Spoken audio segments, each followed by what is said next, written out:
Good morning. Today we will discuss about clinical pharmacology.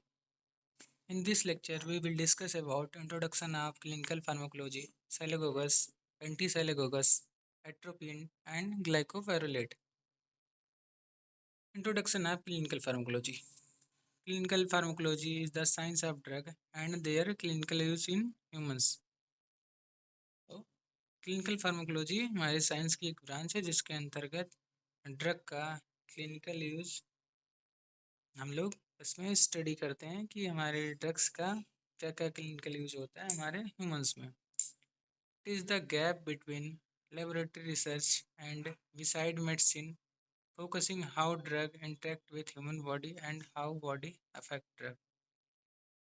ये clinical pharmacology हमारे एक bridge की तरह काम करती है लेबोरेटरी रिसर्च एंड मेडिसिन के बीच में. ये एक ब्रिज का काम करती है यानी कि एक जोड़ने का काम करती है एक दूसरे को. Now we will discuss about cylagogus. Cylagogus are agent that increase the rate of saliva production and secretion. यानी कि हमारा साइलोगोगस एक ऐसा एजेंट है जो कि सलाइवा प्रोडक्शन के रेट को बढ़ा देता है यानी कि इंक्रीज कर देता है. Cylagogus are substance or medicines that stimulate the flow of saliva. यानी कि जो हमारा साइलेगोगस है वो सलाइवा के प्रोडक्शन को स्टिमुलेट कर देता है यानी कि उसको एक्साइटेड कर देता है जिससे कि हमारा सलाइवा का प्रोडक्शन होने लगता है. They are often to treat dry mouth xerostomia by promoting salivary glands to produce more saliva. यानी कि जो हमारा साइलेगोगस है वो हमारे ड्राई माउथ को ट्रीट करने के लिए यूज़ किया जाता है.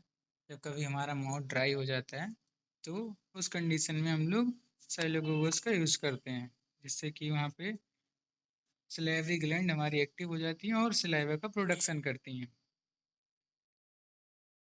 यूजेस क्या क्या यूजेस हैं साइलोगोगस के. ट्रीटमेंट ऑफ जीरोस्टोमिया यानी कि जीरोस्टोमिया हमारी एक डिजीज़ है ड्राई माउथ. इस कंडीशन में क्या होता है हमारा माउथ ड्राई हो जाता है caused by Sjögren syndrome, radiation therapy, medication.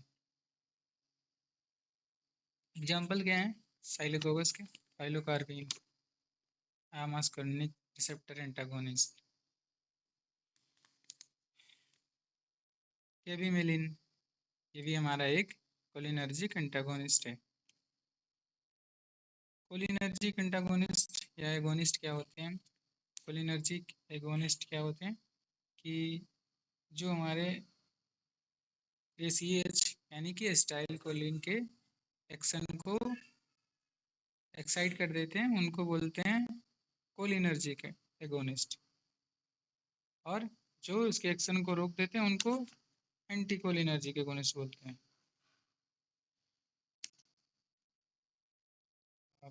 Third example है च्युइंगम और सोर कैंडीज.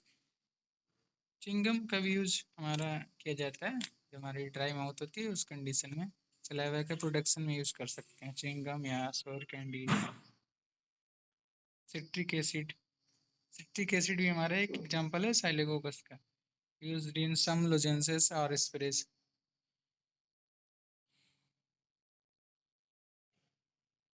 अब मैकेनिज्म क्या है. Most pharmacological sialogogues act as parasympathomimetic agent. यानी कि ये हमारे एज ए पैरासिम्पैथोमाइमेटिक एजेंट की तरह यूज करते हैं वर्क करने लगते हैं. Stimulate the muscarinic receptor in salivary glands. यानी कि यहाँ पे ये जाके मस्कार्निक रिसेप्टर पे हमारी सलाइवरी ग्लैंड को स्टिमुलेट कर देते हैं यानी कि एक्टिव कर देते हैं जिससे कि वहाँ पे सलाइवा का प्रोडक्शन बढ़ जाता है. एंटी साइलोगोगस जैसे कि हमने आगे पढ़ा कि साइलोगोगस क्या होते हैं तो ये हमारे एंटी होते हैं. साइलोगोगस के एंटी होते हैं यानी कि जो हमारे साइलोगोगस के इफेक्ट को रोक देते हैं ये कहलाते हैं हमारे एंटी साइलोगोगस. चलिए इसके बारे में हम लोग डिटेल में पढ़ते हैं। Antisialogogues are substance that decrease the promotion of saliva and their effect is opposite to that of sialogogues, यानी कि एक ऐसे सब्सटेंस जो सलाइवा के प्रोडक्शन को डिक्रीज कर देते हैं या रोक देते हैं, ये हमारे साइलोगोगस के अपोजिट होते हैं। एंटी साइलोगोगस में भी नेचुरल आर सिंथेटिक, यानी कि हमारे जो साइलोगोगस हैं वो नेचुरल भी हो सकते हैं, सिंथेटिक भी हो सकते हैं। नेचुरल सोर्स से प्राप्त हो सकते हैं और सिंथेटिकली वो हम प्रिपेयर्ड किए जा सकते हैं। Anticholinergic generally have anti sialogogues effect. जो हमारे एंटीकोलिनर्जिक ड्रग्स होते हैं वो हमारे मेनली इसमें क्या होता है कि एंटी साइलोगोगस इफेक्ट होता है and most produce some level of sedation, और इसमें से ज़्यादातर सिडेशन प्रोड्यूस करते हैं, यानी कि इनको लेने के बाद हमको नींद आ सकती है। सिडेशन यानी कि ये सिडेटिव इन नेचर होते हैं। यूजेस क्या होता है? Uses of anti sialogogues: reduce saliva during surgical और डेंटल प्रोसीजर। जब कोई भी सर्जिकल या डेंटल प्रोसीजर होता रहता है तो उस टाइम में क्या होता है कि सलाइवा जो है सेक्रेशन नहीं होना चाहिए। उस कंडीशन में हम लोग एंटी साइलोगोगस का यूज करते हैं जिससे कि वहाँ पे सलाइवा का प्रोडक्शन नहीं होता है। Help with drooling in neurological like Parkinson. Drooling drooling का मतलब ये होता है कि जब कोई हम लोग अच्छे अच्छे कोई भी स्वीट्स देखते हैं तो क्या होता है कि हमको लार टपकने लगती है, यानी कि सलाइवेशन होने लगता है, वहाँ पे सलाइवा का सेक्रेशन होने लगता है। ठीक है, इस जगह पे हम लोग एंटी साइलोगोगस का यूज़ करते हैं। एग्जाम्पल हो गया हमारा एट्रोपिन, ग्लाइकोपाइरोलेट, स्कोपोलामिन, प्रोपेंथेलामीन। इसका मैकेनिज्म क्या होता है वर्क करने का, कि हमारा एंटी साइलोगोगस कैसे वर्क करता है? एंटी कोलिनर्जिक एजेंट, ब्लॉक करता है मस्करनिक रिसेप्टर को, और जिससे कि सेक्रीशन वहाँ पे रिड्यूस हो जाता है। अब बात करते हैं हम लोग एट्रोपिन के बारे में। एट्रोपिन क्या होता है? मेनली हमारा ये atropine is a prototype anticholinergic drugs, यानी कि ये हमारा एंटीकोलिनर्जिक ड्रग है, यानी कि ये एसिटाइल कोलिन के सिक्रेशन को रोक देगा। It block the action of neurotransmitter acetylcholine at muscarinic receptor in the parasympathetic nervous system, यानी कि ये जो है एसिटाइल कोलिन के एक्शन को रोक देता है। It acts as reversibly non-specific antagonist of muscarinic receptors, showing affinity for M1, M2, M3, M4, M5 receptor. Mechanism of action: competitive antagonist at muscarinic acetylcholine receptor M1 to M5. It inhibits parasympathetic sympathetic nerve impulses by selectively blocking the binding of acetylcholine to muscarinic receptor, यानी कि ये जो हमारा acetyl choline होता है उसको ये block कर देता है बाइंड होने से इन स्मूथ मसल्स में, कार्डियक मसल्स में, ग्लैंड्स में और सीएनएस में। सीएनएस से बाइंड करने से ये रोक देता है, इन्विट कर देता है। फार्माकोकाइनेटिक क्या होता है? यानी कि जैसे कि आप लोगों ने पढ़ाई होगा कि फार्माकोकाइनेटिक क्या होती है, कि जब कोई भी ड्रग हम लेते हैं तो बॉडी उस ड्रग का क्या करती है उसको बोलते हैं फार्माकोकाइनेटिक, यानी कि एब्जॉर्प्शन, डिस्ट्रीब्यूशन, मेटाबॉलिज्म और एलिमिनेशन, यानी कि एक्सक्रीशन। यानी कि जब हम कोई भी ड्रग्स लेते हैं तो वो कैसे एब्जॉर्ब होगा, डिस्ट्रीब्यूट होगा, मेटाबोलाइज होगा और एलिमिनेशन होगा, कैसे उसका क्या क्या हाफ लाइफ होगा। तो एब्जॉर्प्शन क्या होता है? Rapidly oral and parental absorption, यानी कि ये ओरली एब्जॉर्ब हो जाता है या पेरेंटली एब्जॉर्ब हो जाता है। डिस्ट्रीब्यूशन होता है इसका क्रॉस ट्रिपल बी यानी कि ब्लड ब्रेन बैरियर्स, यानी कि अगर ये ट्रिपल बी क्रॉस करता है यानी कि ये सीएनएस पे हमारा इफेक्ट शो करेगा। मेटाबॉलिज्म हेपेटिक होता है इसका। एलिमिनेशन, एलिमिनेशन यानी कि एक्सक्रीशन कैसे होगा, रेनल के थ्रू होगा, renal with some unchanged drug excreted, यानी कि इसमें क्या होता है, कुछ ड्रग अनचेंज जो है एक्सक्रीट हो जाती है। हाफ लाइफ क्या होती है इसकी, 2 to 4 आवर्स होती है। Varies with route and patient factor, मतलब ये हमारी वेरी कर सकती है कि जो हमने ड्रग्स दी है उसका रूट क्या है, उसका फैक्टर क्या है, पेशेंट का फैक्टर क्या है। फार्माकोडायनेमिक यानी कि हमने अभी काइनेटिक के बारे में बताया, अभी बता रहे हैं फार्माकोडायनेमिक, यानी कि जब हम कोई ड्रग लेते हैं तो हमारे बॉडी पे वो ड्रग क्या इफेक्ट शो करती है, इसको बोलते हैं फार्माकोडायनेमिक। यानी कि इस कंडीशन में क्या होगा, जब हम कोई ड्रग लेंगे तो वो क्या इफेक्ट शो करेगा हमारे बॉडी पे, इसको बोलेंगे फार्माकोडायनेमिक। आइस पे क्या इफेक्ट होगा, आइस पे हमारा माइडियासिस हो जाएगा, यानी कि प्यूपिल डायलेट हो जाएंगे। हार्ट पे क्या होगा, इंक्रीज हार्ट रेट, ठीक है। रेस्पिरेटरी सिस्टम पे क्या होगा, ब्रोंकोडायलेशन, रिड्यूस सेक्रीशंस, यानी कि हमारा जो ब्रांक्यूल्स है वो डायलेट हो जाएंगे और वहाँ पे सिक्रीशन घट जाएगा, रुक जाएगा। GI tract, reduced motility and secretion, यानी कि जो मोटिलिटी है या सिक्रीशन है, जो भी सिक्रीशन है उसको घटा देगा। Urinary tract, decreased bladder bladder tone. CNS, stimulate at low doses, यानी कि सीएनएस को ये स्टिमुलेट कर देगा, रेस्टनेस प्रोवाइड कर देगा। और अगर हम लोग इसको हाई डोज में लेते हैं तो क्या करेगा, ये डिप्रेशन काज करेगा। Adverse effect, dry mouth, blood vision, photophobia, tachycardia, urinary retention, constipation. CNS effect में कंफ्यूजन, हेलुसिनेशन, एटीसी। कॉन्ट्राइंडिकेशन क्या होंगे इसके, कॉन्ट्राइंडिकेशन यानी कि ये दवा लेने पे किन किन चीज़ों में प्रॉब्लम हो सकती है, जैसे ऐसे कैसे कौन कौन से पेशेंट हैं जिनको ये दवा नहीं लेनी चाहिए, ग्लूकोमा के पेशेंट, प्रोस्टेटिक हाइपोट्रोपी के patient, obstructive GI and urinary condition है इसका, वो भी ये नहीं ले सकता है। मैस्थेमिया ग्रेविस, यानी कि जिसको मैस्थेमिया ग्रेविस है उसको ये ड्रग्स नहीं लेनी चाहिए, यानी कि एट्रोपिन नहीं लेना चाहिए। Uses, bradycardia,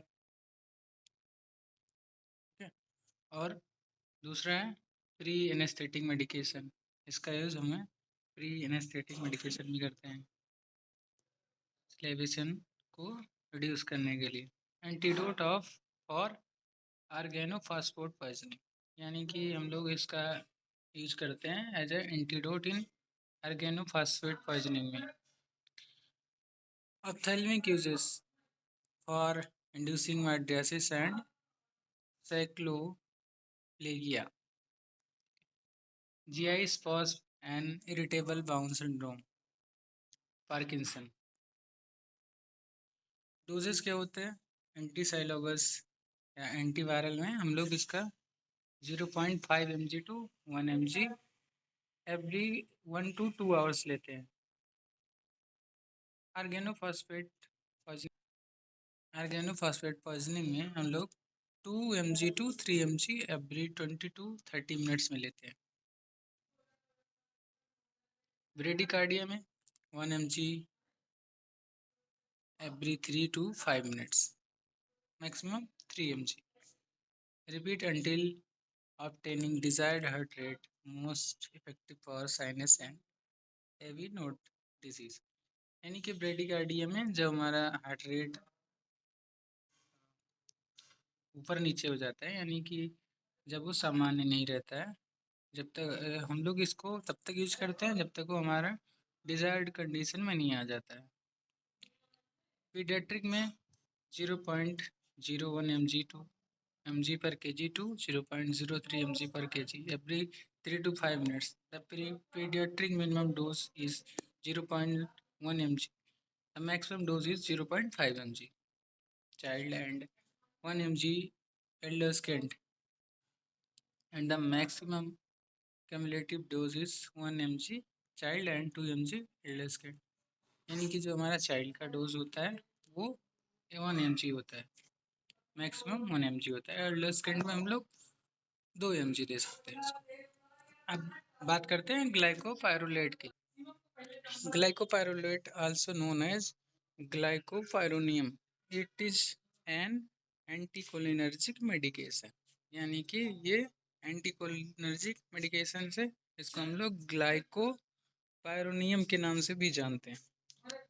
this drug is synthetically created quaternary amine with pyridine and a cyclopentene moiety within the compound structure। यानी कि ये क्वाटरनरी अमीन और पायरिडीन स्ट्रक्चर होता है एंड साइक्लोपेंटेन मोइटी होती है। यानी ये तीनों मिलके हमारा ग्लाइकोपाइरुलेट का फॉर्मेशन करते हैं। Glycopyrrolate has been widely used as a pre-operative medication to inhibit salivary glands and respiratory secretion।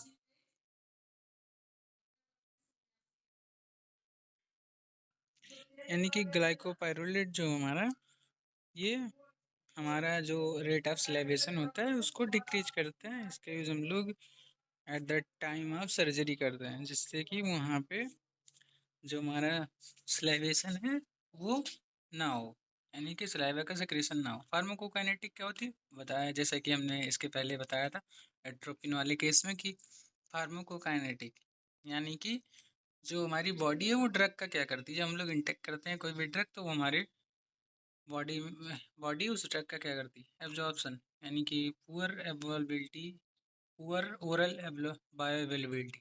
यानी कि जब हम लोग इसको ओरली लेंगे तो इसकी जो बायो अवेलेबिलिटी है वो 10 to 20% है। यानी कि जब हम लोग इसको माउथ के थ्रू लेंगे तो क्या होगा, ये केवल हमारे बॉडी में 10 to 20% तक ही एब्जॉर्ब होगी due to quaternary ammonium structure which limit passive diffusion across lipid membrane. यानी कि जो हमारा क्वाटरनरी अमोनियम स्ट्रक्चर है जिसकी वजह से इसका पुअर बायो अवेलेबिलिटी है, इसलिए ये हमारे अगर हम लोग इसको ओरली लेते हैं तो इसकी बायो अवेलेबिलिटी 10 to 20%, 25% तक ही रहती है। Distribution, it does not cross the BBB, यानी कि ब्लड ब्रेन बैरियर को ये क्रॉस नहीं कर सकता है। सो इसलिए क्या होगा, ये हमारे जो CNS है उस पर ज़्यादा इफेक्ट नहीं शो करेगा, यानी कि बहुत मिनिमल इफेक्ट शो करेगा। ऑनसेट ऑफ एक्शन क्या होता है, IV 1 मिनट और IM 15 to 13 मिनट। ओरली क्या होता है 30 to 60 minutes. Duration of action क्या होता है, IM और IV देंगे तो 2 to 4 आवर्स होता रहता है, orally up to 8 hours. Metabolism, partially metabolised in the liver, ये हमारा जो है पार्शियली वो मतलब कि बहुत कम हमारे लीवर में मेटाबोलाइज होता है। एक्सक्रीशन क्या होता है, मेनली रीनल, यानी कि 85% unchanged in urine required dose adjustment in renal impairment. यानी कि ये जो हमारा ग्लाइकोपाइरुलेट है 85% हमारे यूरिन के थ्रू निकल जाता है, यानी कि अनचेंज रहता है, इसका कोई भी चेंज नहीं होता है। फार्माकोडायनेमिक, जब हम लोग इस ड्रग को लेते हैं ग्लाइकोपाइरुलेट को तो क्या हमारे बॉडी पे शो करता है, रेस्पिरेटरी सिस्टम पे क्या शो करेगा, bronchodilation, decrease respiration secretion. Gastrointestinal पे क्या इफेक्ट शो करेगा, decrease motility and gastric acid secretion. Cardiovascular, mild tachycardia, वाई वाइगोलाइटिक एक्शन। ऑकुलर में हमारा क्या शो करेगा, माइड्रियासिस होगा। ग्लैंडुलर में क्या करेगा, inhibit salivation, sweat and exocrine secretion. Genitourinary, decrease bladder tone, may cause urinary retention। Okay. Adverse effect, क्या क्या एडवर्स इफेक्ट्स हो कर सकता है? Dry mouth, constipation, urinary tension, blurred vision, tachycardia, very low risk of CNS side effect, penetration.